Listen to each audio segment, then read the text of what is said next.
Hello again.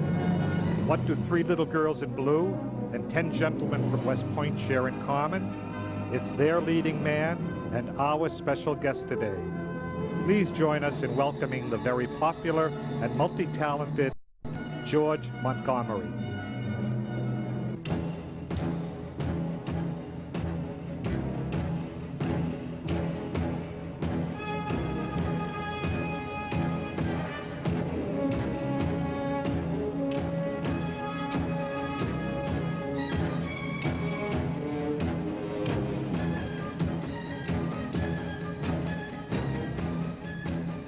Montana. Grew up in Montana. That's right. Where in Montana? It was north of Great Falls, in and around Great Falls also, for the years that I went through high school. Russian roots. Come on, tell me about the Russian roots. Strong. Well, I don't know. I think we have a lot of Russian roots all over the country, but mine happened to be in Montana. 15 children. Come on. I was the 15th one. Really? The baby, but 15th. Look what came out. My God, you're so big. You were a big baby. Yes? Yeah, I think I was 10 pounds and a few ounces. How did George Montgomery, you were an artist as a child? Well, I think we're all sort of artists. You know, you get a box of crayon and all of a sudden you're an artist. And the pieces that I had done in the 30s, I happen to keep. And fortunately, because they're now at the Autry Museum in the exhibit. Right, right. First time on a horse, George. What was the first, can you remember First time on a horse? My God, that was, I think I was about maybe 2 years old. 2 years old. First time on a horse. You loved it right from the beginning, right? Was that your love? Well, that was about our only means of transportation back in the days where I was sort of raised. And if you didn't get on a horse and stick to him, you'd either walk or take the wagon. So it was that period of time. Stuntman, come on, let's get back to Gene Autry at the Republic Studios or whatever. Well, no, the stuntman, that was after I had done The Lone Ranger. Oh, really? You did The Lone Ranger first? Right. A series? And it was a serial. Right, a serial, right. And after I did The Lone Ranger, then I was around Republic Studios for approximately 8-9 months. And during that time, I was doubling John Wayne and some of the other larger stars. I mean large in stature, not in... You were doubling for John Wayne? Yeah. God. And there were other people, Preston Foster and some of the others that I doubled for. John Wayne, first time you met him, what kind of guy was he, George? Can you remember? Well, at the time, you know, you really... You were young then, both yeah, you didn't pay much attention because they were more or less people that were working in the same industry with you. And, you know, 20, 30 years later, all of a sudden you say, God, I wish I'd, you know, gotten to know these people a little bit better. Whether it be the Clark Gables that we knew very well. They lived near where Dinah and I had the house in Encino. And Gable was a very close friend of ours, but you never thought of them as anything out of the ordinary. They were just people. So Republic Studios, they signed you up. You were there. Only for The Lone Ranger. That's it, strictly? Yeah. Right. Oh, I thought they signed you up. But you did a lot of westerns, though, after... No, I did some things with Gene Autry, and... you and Gene were very close. He had a lot to do with your career, though. He did. He did? I didn't know that. No, I heard.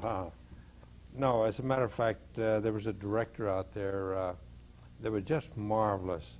And every time Gene was doing a film or something, he'd say, George, I'll tell you what, I can get you on a Gene Autry film, but you have to stand back of a horse or at least, you know, 15 feet away from Gene, because I was about 6-8 inches taller than Gene. Right. It didn't look too good.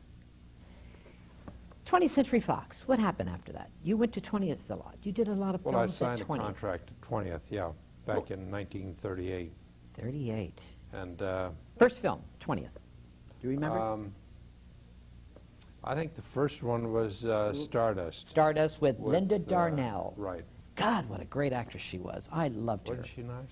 Yes, I used to be around that lot a lot, and I used to see her a lot. Matter of fact, I was on the lot when she did Forever Amber with Cornell. That was a great movie. Yes. Linda Darnell, working with her. Any fond memories working with her, George? I mean, well, you know, I don't think you really set yourself into thinking about fond memories with these people because we did a lot of things that Zanuck set up, such as personal appearances and that. And you never thought of them as anything other than people. Getting up to work, doing your job. Cesar Romero, you and very close. Caesar and you. God. It's another 20th Century Fox. Yeah. Cecil Kidd and the Lady. Come on. That was a fun movie. That was probably the very first part that I had had of any sort of size. And Cecil Kidd and the Lady was probably the second or so movie that I had done there. Right. Shirley Temple, worked with Shirley? Young People, yeah. Jack Oakey, great. Oh, was he wonderful? Wasn't he great? He must have Just been fun. marvelous. Shirley Temple, what was her magic as a child? Because you did one, I remember you did one, I don't know, several, but go ahead, this child. You worked with several childs, but this particular. I think Shirley was one of a kind, and there again, you know, you worked with these people, but you didn't think of them as the great star or whatever they are at the time. And this was the last film that Shirley had done in her sort of adolescent period. And then she went on to some John Ford movies. And you worked with Jeannie Turney. Jeannie Crane, Jean Turney. Yeah. All these great ladies at 20th. Tell me about Jean Turney. She just died, matter of fact. We just lost her. Yeah, Jean was a beautiful young lady, a great actress. And I was lucky enough to work in a film called 10 Gentlemen for... No, that was another one, China Girl. China Girl. China Girl with Jean. Yeah. Yeah. She was a lovely person. Shame that I think she had some illness problems. or something there for a while. How did you meet this great lady, great singer, Dinah Shore? You two got married, fell in love, got married, George. Tell me, how did you meet? Well, it was one of those things, Skip. Like what? Just happened, you know? I mean, I noticed it. No, Dinah and I met at the Hollywood Canteen during the war. And she was one of the entertainers there, and I was sort of a busboy. As an actor, right. Yeah, Dinah was singing at the time in one of our first meetings, and we sort of hit it off. Got married right away, was it? No, it was. Studio one. Did you upset the studio for getting married like that at the time? Because you were a big leading man, George. Yeah, I think it raised heck with them. Yeah. They didn't want you to get married because they wanted you to be. Well, I think it's the same way today. Today, you get a personality that they sort of nurture and build up, and all of a sudden he or she gets married. Right, and, exactly. It's you had a child. Kind of rough. You had a lovely child, Missy. Right. Missy. That's right, Melissa. Yeah. Melissa. Tell me about her. Now, she's still. How old is she now, George? Melissa is in her 40s, early 40s, and is she in the business? 3 grandchildren, beautiful children. I see. Ginger Rogers and you, Roxy Hart. Come on, what a great movie that was. Tell me about Ginger Rogers and George Montgomery. Well, there again, Skip. There's another love affair. You swept Hollywood by. Go ahead. If you can share it. If you don't want to talk about it, that's okay. No, it's fine. I'm just trying to figure out how we got Dinah ahead of Ginger, because Ginger was ahead of Dinah. I know. Well, I do it. I carry on a little. You mess it up. Huh? I know. That's okay. No, Ginger, I'd met her sort of early in my career at Fox, and we went together for quite some time. Did you? Yeah. Good lady. Beautiful lady, right. And I did Roxy Hart with her, as you Right, just said, right. and Adolphe Menjou. What a great actor he was. Yeah, Wasn't he great cast. We don't have stars like that today, George. When you turn on the TV, what do you think about those kind of actors today? Tell Well, me. I think they're great. I think they are. They're still, just you do marvelous. think they're great? Right. Okay. Oh, you can take some of these young kids that are sort of getting up in the business, and they are fantastic. I think they have much more training than we did back in my days. You didn't? Did you study acting at all, George? Not You're at just all. George Montgomery, natural, like John Wayne was natural. Would you say that? No, John Wayne never I studied? was fortunate, really. And I want to thank all the fans throughout the world because, you know, if it weren't for the fans of that period or of this period, Right. I don't think there'd be any stars at all, you know, because the fans make the people. And it was just great that I happened to be one of the personalities that they latched onto. Orchestra's Wives. Len Barry. Oh, I love that lady. I just thought she was a Yeah, wonderful there's, lady. Len Barry. Glenn Miller, that was... Glenn Mary's, that was yeah. Glenn Miller, right. Yeah. Or Betty Grable was in it? Who was in that? No, that was... Orchestra's Wives was, God. I Ann can't- Rutherford. Ann Rutherford, right. Great. Good movie. Yeah, that's... that Did was you one learn to of the- play an instrument in that? Well, I played the trumpet in it, but I don't think I could have gotten paid to play the trumpet any place but in the movie. Did anyone teach you how to do it or anything like that? Oh, George? yeah, you had... I think it was Billy May. Oh, he should. Yeah, he was the arranger for Glenn at the time. Did you enjoy doing that film? Because that was a good movie, Orchestra's Wives. It's a Yeah. very fun Turned movie. out very well. You did some interesting movies, from westerns, from all kinds of films you did. I mean, George Montgomery liked to do variety of, not just, because you love westerns. Is that your first love, would you say? Well, I think, Skip, it wasn't my sort of choice. I was put into these various movies by Sanic Yes. or the producers that Right. wanted me in the films. And I was very lucky to have been selected in some of these movies because I know at the time I was doing 10 Gentlemen from West Point. There was rumbling around that Hank Fonda wanted to do the film very much. And I guess I was what they call hot at the time. Yes. And so I was chosen to do the movie. You certainly did, and it was great. Betty Grable. Love that lady. She was the queen of 20th. Great lady. There's no doubt there that she was probably... Coney Island you did a movie with her. It was a great film, wonderful movie. Must have been fun with you working with that. Yeah, Coney I Island. hear it's still running around, and I'd love to see it one of these days. You haven't seen it? George Montgomery not has... not in the last few years, no. How many films has George Montgomery have made, would you say? 87. 87 films. Yep. Have you seen them all, would you say? I would say I saw about half of them.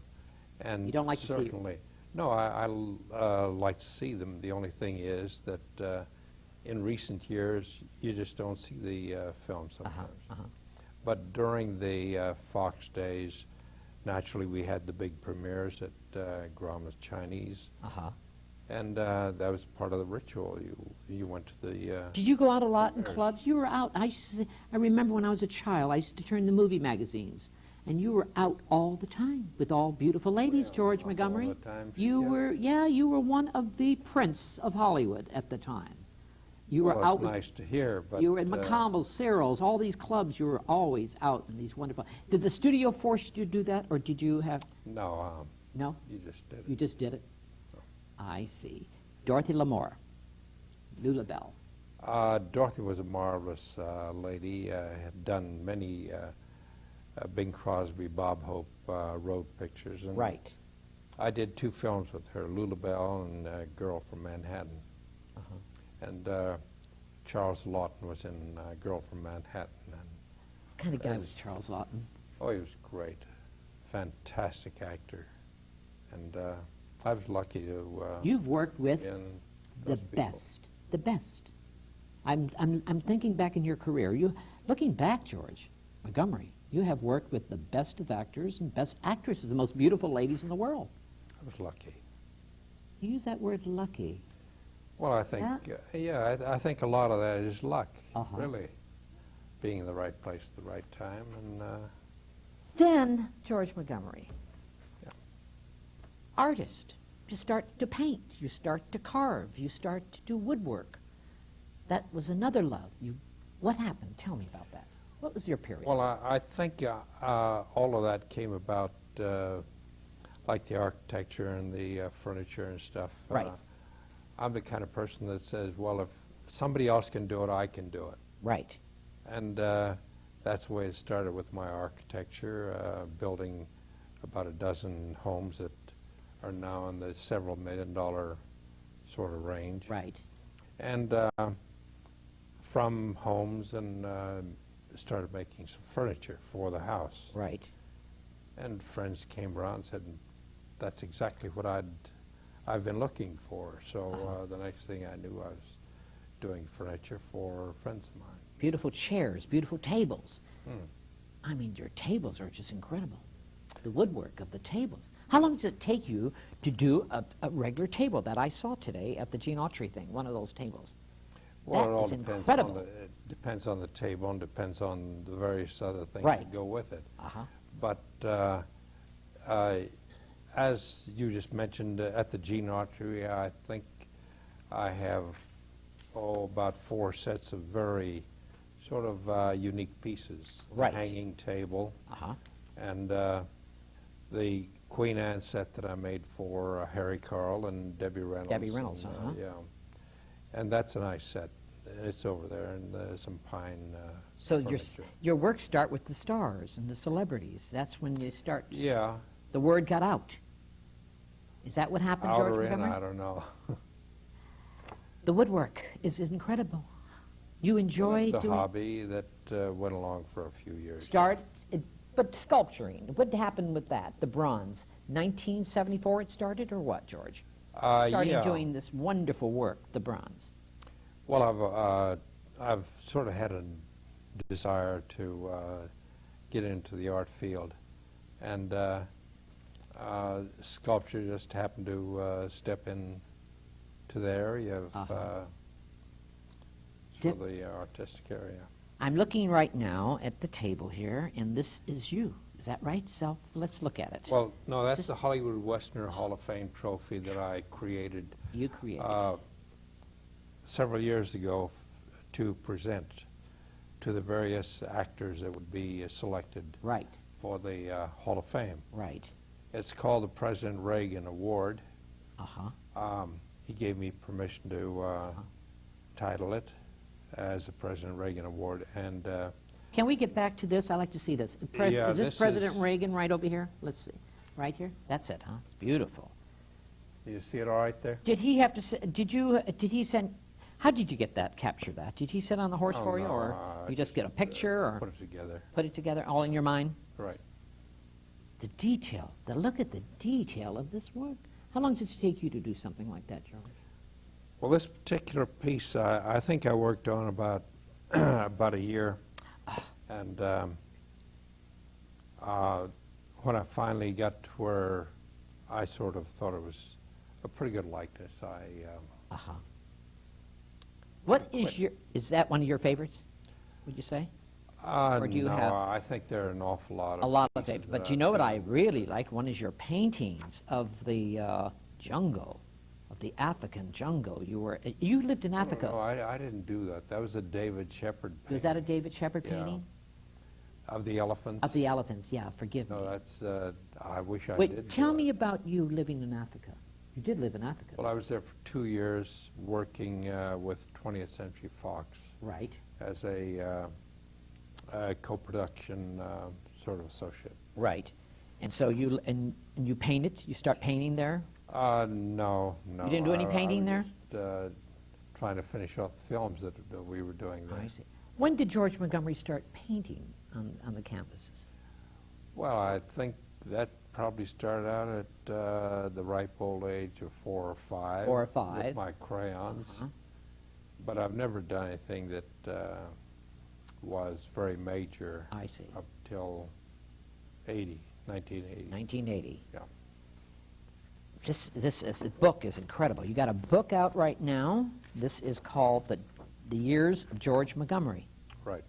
And it's all about your sculpturing, your life, your films, your tremendous book. The book has my art collection. Your art collection in it? It's just incredible. Movie synopsis. My sculpture, furniture, architecture, and just beautiful. just about everything I've done. You know what I loved? I loved the custard, the custard thing I saw this morning. The custard of what? Custard Final Moments. Custard Final Moments. Custards. Custards. Yeah. It's absolutely great. Thank you. Tell me about that. How long did that take you to do? That's a lot of detailed work, George. Well, there are 12 horses and 15 figures in that piece. And I must say I didn't keep time, but I think it was about a year that took me to do that. Oh, it took a year. You're enjoying, looking back, did you say George Montgomery's had a good time? 'Cause well, I don't know if I'd want to trade it with anyone else's time. So you've had a good time in your life. That was good, yeah. Been married how many times? Once. Just once. Right. Just once. George Montgomery's only been married once. That's right. Now, why did I ever think... You're single now? Right. Right. And you keep yourself very busy. You're always working, constantly. Well, I'm lucky. I did a couple pictures in Yugoslavia recently and one in Russia. And they were both great trips. And so you still keep working in films, in television. Only you had if a I like series. the location. Now, it's not for... I'm certainly not going to get an Academy Award role or anything that would be something that would bring me back into the foreground.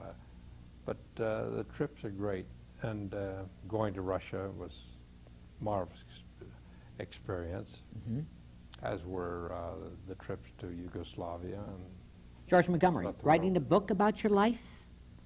About your life. Are you going to write a book, or are you? Because well, you've had, I don't think you've so, had, no. you had a fantastic life. You have a fantastic life. Still is fantastic, because your stuff right now is at the Gene Autry Museum. Yeah, that's right at this moment, yeah, as we're talking. It is incredible. The people are just hearing about it. They are going. Well, I think it's a very unique show. It does have, it has the furniture, it has the architectural sort of areas with my hanging table, which is on exhibit there, and it covers a gamut of about 50 years of my life. And I think that's a unique part of the exhibit, along with things that will never be on exhibit in another museum, because no one else has sort of those areas to dig into. What time of the day does George Montgomery get up in the morning? You must get up very early. Well, I wake up the chickens, Yeah, and that's about 5 o'clock. See, I figure you did, because you work so hard. People that are thriving, working, and you must be very spiritual. Because you're right to the earth there. You're right there to the earth. You love outdoors. You love that earthy feeling. Is that right, George? Yeah, I like the outdoors, right. And how about Reagan? Are you close with Reagan? Yeah, I have about... What kind of a guy is... I'm a little upset with him because of the homeless in the world. I just blame it on him, but that's beside the point. I just... I don't think we can blame much on Reagan or... Oh, yes, we can, George. No. He shut the mental institutions down, but that's okay. Well, all right, so he might have done that, but then the great things that he has done... I understand that. And I think if it weren't for Reagan, we'd be in one heck of a fix in the Gulf War and some of these other situations. That, so you are tight with Reagan and close with him. No, I mean, I just feel that, you know, he's a good man, and I think we'll all recognize his greatness eventually. But now we're a little upset with I anyway. think even the Russian situation, if it weren't for Reagan, I think in the arms buildup, I don't think we could have gotten where we are today with Russia. You're Russian. You know, you have Russian roots. Tell me about... If I were Greek, I'd say that. I understand that. But, you know, what's happening in Russia, I'm a little worried about. I'll be very honest with you. Well, I don't know. I'm a little concerned about. We're, you know... Yeah. And I'm concerned what's happening in America today. Well, look what's happening in Germany. Well, look what's happened with the automobile business. That's sad right now. Americans don't support our own people. Well, you know, the people that are being fired at General Motors, at Chrysler, at Ford, and all those, you know, they're driving around in foreign cars. They're driving around in Japanese-made cars, and they're saying, geez, I wonder why we're laid off. You know, I think it's ridiculous. So George Montgomery does have compassion. I see it. Well, you do have compassion. You are concerned of something else in life than just... I think I'm concerned for the United States, and, you know, we're going I'm glad to see that, George. Hitting quite a low point in the 200. I want to get back to one of the Hollywood's great beauties, Lana Turner. Tell me about Lana Turner. Lana Turner, she's such a great lady. I love her. Tell me about her, George. The days that you were out with her, the days you guys went out. My God, can we remember that far back? Oh, come on, George Montgomery. It was great. No, at the time they were just marvelous people, and Lana was one of the people that I happened to go out with several times. What a good-looking guy you were. Tall, handsome, good-looking. How do I look? You look great. You're still handsome and good-looking. Good God. What do you think of Hollywood today, George? Looking back, what do you think of it today? Well, I mean, Hollywood Boulevard. Hollywood proper. Or that's property of Hollywood. I know you're living... Boulevard of bubble gum, and that's all on the sidewalks. No, I think it's a pity, but you know, everything changes, and you're certainly not going to bring the life back into Hollywood Boulevard that we had, you know, 40, 50 years ago. No, we won't, not at all. Would you tell some young people out there how to prepare themselves if they want to come to Hollywood, George? What kind of advice would you give the youngsters? They want to become actors, or like you did when you came from Montana. What would you say? Well, I think the periods of time were completely different than today. I think the thing I'd like to sort of instill in the minds of the young kids, right, and that is go to school, first, and get your education. Keep your nose clean. Stay away from drugs, because there's no one that's ever succeeded that has been on drugs. And, you know, the kids that start out with the innocent drug, smoking, right, and that's a drug, let's face it. And from there it goes into other areas. And it's too bad that people, especially the young ones, don't realize that smoking is bad. How about Dinah Shore? She ever bought your tables or some of your stuff, Dinah? Did she ever come in? Oh yeah, she has. She has some things from you? Yeah. Are you still close to see her? Yeah. You're still close? Right. And she still sees the daughter and everyone? You're all very close, tight very still? close. Matter of fact, we're having Christmas dinner there. And really? yeah. How nice. So Dinah and George Montgomery are still close.